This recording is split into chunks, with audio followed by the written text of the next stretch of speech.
ইনি 45 years age ভদ্রমহিলা, যার মেন সমস্যা স্কিন ডিজিজ, স্কিনের সমস্যা, চামড়ার সমস্যা। বললেন 15 বছর ধরে ভুগছেন আপনি, তাই তো? 15 বছর ধরে একইভাবে চলছে, আর তখন থেকে চিকিৎসা করেই চলে যাচ্ছেন, কিন্তু তার ফল কিছু দিতে পারেননি। মানে কিছুদিন আরাম পেয়েছেন, তারপর আবার বেড়েছে, যে কাজ সেই হয়ে গেছে। আর এই চিকিৎসা করাতে করাতে আপনার বুকে ব্যথা শুরু হয়ে যায়। আচ্ছা, তো বন্ধুরা, এটা স্কিন ডিজিজ সাপ্রেশন একটা হিস্ট্রি বড় ধরনের, যে এত অয়েনমেন্ট এত সাপ্রেসড হওয়ার পরে চেস্ট পেন শুরু হয়ে গিয়েছে। চেস্ট পেনের জন্য উনি আবার ফিজিশিয়ান দেখান। এখন বর্তমান সমস্যা যিনি নিয়ে এসেছেন 15 ইয়ার্স, লাস্ট 15 ইয়ার্স থেকে ওনার,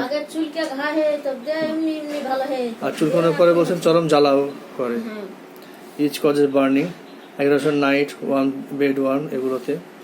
আর তার সঙ্গে একটা লম্বা শাখার ডিজাইনের পেন আছে। ওনার পাঁচ হিস্ট্রির মধ্যে দেখতে পাচ্ছি হিস্টেকটমি ডান 10 ইয়ার্স এগো, আর সিস্ট বাইসেপস, রাইট বাইসেপসের হাতে একটা সিস্ট, এপিস্ট্যাক্সিস, হেমাপটেসিস, আর অটোরিয়া, এগুলো আছে।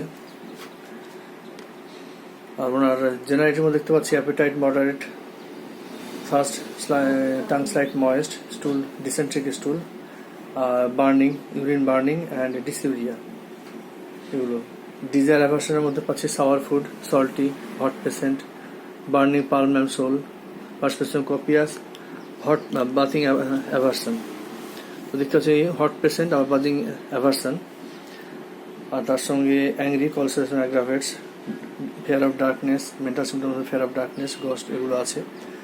আর ইন্ডোলেন্স আছে ওনার মধ্যে। ওনার যে ইচ কজের বার্নিং, নাইট অ্যাগ্রাভেশন।